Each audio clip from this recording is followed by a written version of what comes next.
존경하는 국민 여러분, 박주선 부의장님과 동료 의원 여러분, 인천 계양 출신 더불어민주당 송영길 의원입니다. 저는 의정생활하면서 일관되게 한미동맹의 중요성을 강조해 왔습니다.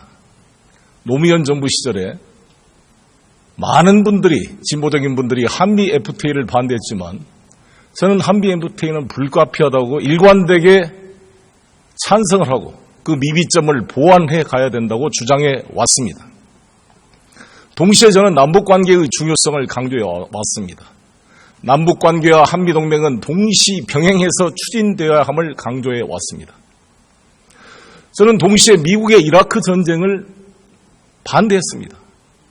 미국의 특별한 정책을 반대하는 것이 반미가 될 수가 없습니다. 오바마 대통령도 조지 W. 부시의 이라크전을 반대했습니다. 트럼프 대통령도 당시에 이라크 침략을 반대했습니다. 결국 사후적으로 이라크 전쟁은 잘못된 정보에 기초한 전쟁임이 밝혀졌습니다.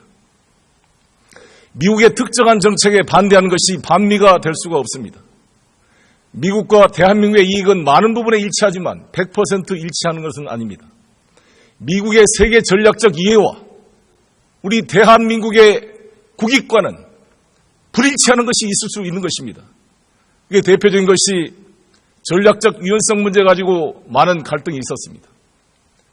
우리 한미 상호방위조약은 북한을 방어하기 위한 것입니다. 그러나 미국의 세계 전략은 주한미군으로 하여금 대만의 분쟁이나 센카쿠 열도를 비롯한 일본과 중국의 분쟁에도 개입될 수 있는 가능성을 열어놓고 있는 것입니다. 이번에 사드 배치 문제도 마찬가지입니다. 사드 배치 왜 배치하고자 하는 것입니까? 북한의 핵 문제를 해결하기 위한 것입니다. 북한 핵 문제가 사드 배치로 해결될 수 있다면 왜 저도 반대하겠습니까? 사드 배치는 북한 핵 문제를 해결할 수 있는 수단이 되기는 여러 가지로 부족합니다. 우리가 지금 중요한 것은 북한의 6차 핵실험을 막는 것입니다. ICBM 개발을 막는 것입니다. 북한 핵 물질이 유출되어서 극단적인 IS 같은 테러리스트 그룹에게 확산되는 것을 막는 것이 매우 중요한 것입니다. 어떻게 막을 수가 있겠습니까? 이것은 북을 압박하고 계속 군사적으로 신무기를 도입하는 것으로만 막을 수 있는 것이 결코 아닙니다. 국제 공조로 막아낼 수밖에 없습니다.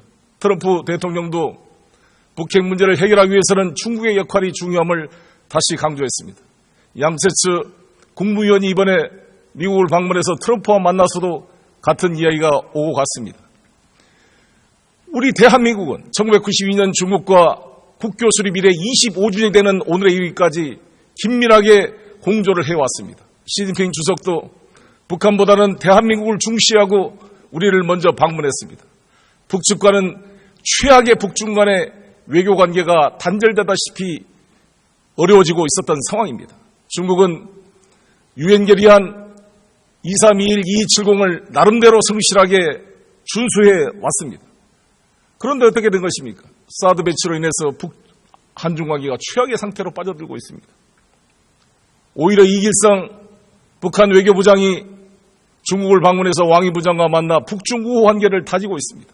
얼마나 어리석은 정책입니까? 우리 모든 기업인들은 죽을 맛입니다. 롯데그룹도 중국의 사업이 어려워질 전망입니다. 뿐만 아니라 대한민국이 370억이 넘는 흑자를 남기고 있는 대중국 무역에서 수많은 갈등이 예고됩니다. 어리석은 인조의 정책으로 병자호란을 일으켜왔던 것처럼 어리석은 우리의 외교로 인해서 한중 간에 큰 위협과 문제가 발생하고 있는 것입니다. 그래서 저희는 이렇게 주장합니다. 이 사드 배치 문제는 찬반을 넘어서 차기 정부가 국회의 심의를 통해서 해결할 수 있도록 기회를 줄 것을 촉구하고 있습니다. 정당성이 없는 이 정부가 무리하게 추진해서는 안 됩니다. 다음 정부에서 국회의 심의를 통해서 철저하게 검증이 필요한 것입니다. 중국과 미국을 설득하고 양자 속에 양자택일하는 구조가 아니라 미중 전략 대화를 통해서 이 문제가 해결될 수 있는 제3의 길을 국회에서 찾아낼 수 있다고 저는 생각합니다.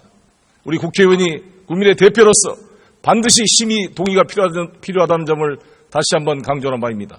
감사합니다.